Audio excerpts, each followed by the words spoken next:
Welcome back to another Drawing with Trowbro. I'm Mr. Trowbro, and today we're going to be looking at the artist Vincent Van Gogh. Now, Vincent Van Gogh is known as a post-impressionist, and impressionist painters were ones that really focused on expression and feeling in their painting. They weren't going for realism, all right? And Vincent Van Gogh is known for his really wide brushstrokes, all right? He wasn't trying to paint super realistic, but he's trying to capture the way light played and made you feel in his paintings. And I really want to focus in on his one-point perspective.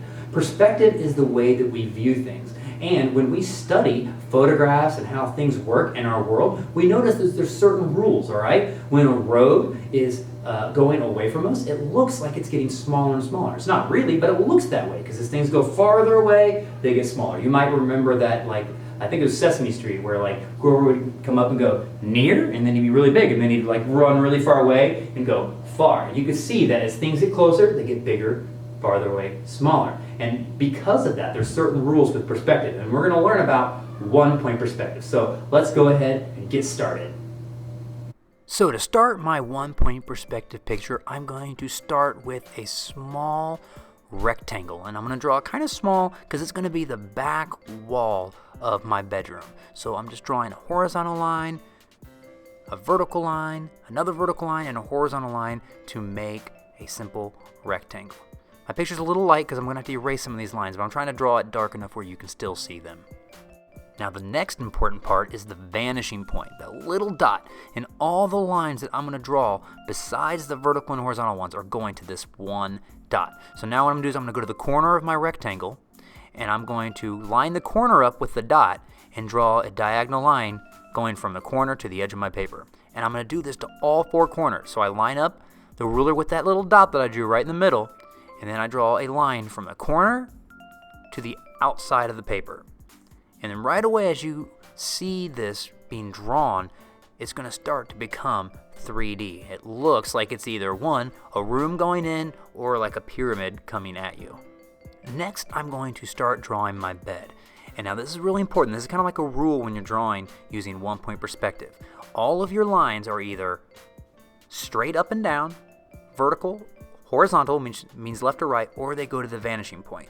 And so what I'm going to do is I'm going to draw a rectangle on the ground. It's going to be kind of like the frame of my bed. And so I start with a long line going to the vanishing point, and then I draw a horizontal line on the top and the bottom, and then I line my ruler up to the vanishing point, and I draw a line for the edge. And so this looks like kind of like the silhouette of my bed if it was just laying down on the ground. This is kind of like the shape it takes up. It's just like a rectangle. It looks kind of like a rug right now because it's just flat.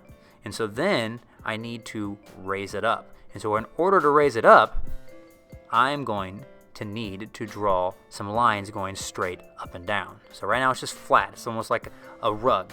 So then on each one of the corners of this rug, I'm going to draw a vertical line. That means going straight up and down. And so I'm going to draw some straight lines, and I'm always drawing lightly because a lot of this stuff I'm going to have to erase. As soon as you draw and it's complete, then you can go back and like darken it. But right now, I'm going to have to erase some of these lines like of my wall and stuff. So, and even parts of the mat that I drew on the ground. So I drew 4 lines going straight up off the corners. Now I'm going to draw the top part of the bed. And as you do this, make sure that you're going to the vanishing point. Now this line in the front of it, I'm going to match this, and it has to be vertical, so it goes over. And then that corner, all right, it's going to go to the vanishing point. But first I'm going to come up here, draw the top of the bed, and then I'm going to connect the corner that I just did on the bottom right to the top corner. And then you can kind of see this looks like a 3D cube, or it kind of looks like a brick just laying in a room right now. And this is the start of my bed. Yes, it doesn't look like a bed yet, but I'm going to add to it. And now I'm going to erase the parts where I can see where it's kind of like translucent. You can see through it, looks like a 3D cube. I want this just to look like a kind of a rectangle just laying in my room. A 3D rectangle, mind you. Once you're finished with your bed, all right, we're going to add a chair just like Picasso did. And if you feel like I'm moving too fast, it's okay, just pause it. But I'm going to follow the same rules that I did with my bed. I'm going to draw a couple horizontal lines. That means lines going left and right. And then I'm going to connect those to the vanishing point. Now, I don't need to draw it all the way to the vanishing point because I know I'm going to have to erase it, but all those lines are going to the vanishing point. Then I'm going to draw a line at the top, and it's going to look like a little kind of square sitting on the ground, just like before with my bed. I'm going to erase those lines going to the vanishing point. I don't need any more. So now it just looks like a little mat on the ground. And just like my bed, I'm going to raise it up. So on each one of those corners, I'm going to draw a vertical line.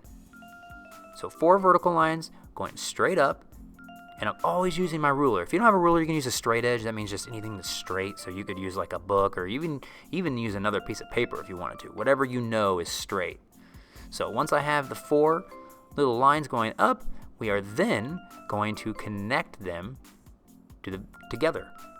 So right here on the side, I know this line goes to the vanishing point, so I'm making sure my ruler is going to the vanishing point. And then I'll draw a horizontal line. Because it's basically kind of like you take that shape. It's kind of like a rhombus on the bottom. It's a rhombus shape. And then you're raising that exact same rhombus up. And they're connected by lines. If you want to try to think of this in 3D, like what's happening in this space. And then just like the bed, once you get done drawing the cube, you can go and erase the inside of it. Before I draw the top of my chair, I'm going to go ahead and draw a little dresser over here. And I'm going to follow the same rules. I can only draw horizontal, vertical, and lines going to the vanishing point. That's the only kind of lines I can draw right now, all right, to make sure that it's in perspective, 1 point perspective. So I draw the horizontal line, and I draw the 2 sides of it that are going back to the vanishing point, and then just like my chair and just like my bed, I'm going to raise it up. So on each one of those corners of that little trapezoid shape that I drew, I'm going to draw some vertical lines. That means up and down. Using my ruler, making sure they're nice and straight. And then all I got to do is basically lift up that trapezoid and connect the corners on the top. This might take a few tries for you. I'm going to make sure that the top goes to this vanishing point too. Now your eye knows when you're drawing this correctly and when you're drawing it incorrectly. You just know it's this perspective because this is what real life looks like. And when you see things that don't look realistic, your brain automatically warns you like, hey, something's going on here. So you can kind of already see this picture coming together. Even though everything's just like geometric shapes, we can then mold that and make it start to look like a real bedroom. But we want the basic building blocks, and pun intended. All right, these are little blocks right now. And I'm going to erase the inside so it looks like a nice little rectangle dresser sitting right there in the back against my wall. Now to put the back of my chair on, I'm going to draw a little rectangle on the back of it. And it's going to be a 3D rectangle. So what I'm going to do is I'm going to draw a little line going to the vanishing point. Because remember, when I'm drawing things in perspective, I can only have lines vertical, that means up and down, left and right, or going to the vanishing point. So I make that little back right there, and then I'm just going to raise it up straight. And so it's going to look like a really skinny rectangle right there on the back of my chair. So I'm raising it up, and then I'm going to draw the top of it going to my vanishing point. And I'm going to erase all my unwanted lines. But you can kind of see it's starting to look like a chair now. It has like that little L shape. Starting to look real 3D. And I can add cushions and stuff later. But I want the fundamental basics first. Over here on the left side, right beside my chair, I have a little room. I think I'm going to put a door so people can come into my bedroom. If you don't want to draw a door, that's fine. The door could be on the wall behind you. That's fine. So what I'm going to do is, following my rules, I'm going to draw 2 vertical lines for each part of the door, and then the top of the door will be going to the vanishing point, right? Now, as a beginner, it's important that you keep your bedroom kind of simple. Like right now, your real bedroom probably has a bunch of stuff in it, but for a beginner who's drawing their bedroom, you want to keep it really simple. So I got my bed, dresser, and a chair. Maybe I can throw up a picture frame or maybe like a flat screen TV over here on my wall. And so when I do that, I got to follow the same rules, all right? The top and bottom lines of my frame have to go to the vanishing point. So got my ruler ready, and I'm going to start connecting. Now on the back of my bed, I want to add a headboard. And this is going to be a lot like my chair, where I add just a small little rectangle box on the back of my already made rectangle shape. So I'm going to draw a little horizontal line, and that's going to create a small little trapezoid right there in the back, and then I'm going to raise it up. So using vertical lines, I'm going to draw 4 lines going up from each one of the corners of the trapezoid, and then I'm going to draw another little trapezoid as if I like raised it straight up in the air. And it already has a really cool 3D effect. And now it looks like I have a headboard for my bed. Some people don't have headboards. Sometimes they just have like posts and stuff. That's fine. But it might be a good practice just to draw a headboard. Now I think the last thing I'm going to draw is a window in the far back. And the fun thing about the window is because it's on that back wall, all of its lines are either going to be vertical or horizontal. The only reason why these other lines go to the vanishing point is because as things get farther away from us, all right, they're going to be going to that point. All right, now here I have all of my basic shapes out of the way, and I'm just going to add a little details to all the different things in my room to make it look a little more realistic, a little less geometrical. So I'll go and I'll add maybe some dresser drawers to my dresser. I'll add maybe some trim around my door and around the baseboards. I can add legs to my chair. I can add maybe like a mattress, a blanket, a pillow, and I'm going to speed this up right now. But feel free if you want to, you can kind of like leave it as it is, or you can kind of just watch how I'm making these things and follow along. But this really, the big exercise is just trying to draw these simple shapes in a 3D space. And so this was really the point of the project. At this point, you can kind of do it your way. I push down a little bit harder on my pencil, start coloring things. But I'll leave this up to you. It's kind of yours. Maybe add some curtains, This is your room. You kind of decorate how you want it to. But I like the little details. It adds a little bit of personality. Like maybe on my picture frame, I'll just make a picture of like Garfield because I'm a big fan of Garfield. Add a doorknob. Really with whatever you want to. You can add your own little flavor to your drawing.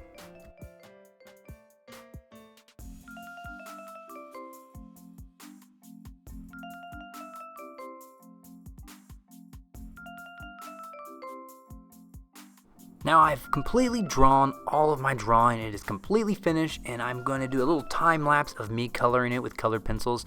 If you want to, you can shade it in with regular pencil. You can trace over your pencil with Sharpie. You could use markers. You can use crayons to color this. I'm going to use colored pencils because I can get a little bit of value in it. I can push down a little bit harder when I need it to be a darker red. But take your time. Make sure you color it. You can kind of use it, pretend like you're painting your room, whatever color you want. Maybe you want like a black room, and your parents are like, no, you're not allowed to have a black room. But here on your drawing, you can have whatever color you want. You really can design maybe your dream bedroom. It's up to you. Have fun with it.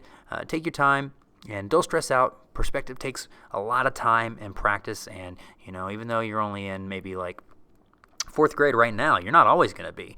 And so the more you practice this, you're going to get better and better at it, and you'll be drawing like better than me in no time. And I look forward to seeing all the cool things that you guys are going to make. Well, kiddos, I hope you had fun drawing one-point perspective. I know it might be challenging, and maybe it wasn't fun at all. Maybe it was super challenging and you got really frustrated because things aren't looking right, but that's okay because it takes a lot of practice. I'm still working on perspective myself, and I've been drawing for a long time, all right? So make sure you keep practicing, stay tuned to my channel, and I will see you next time.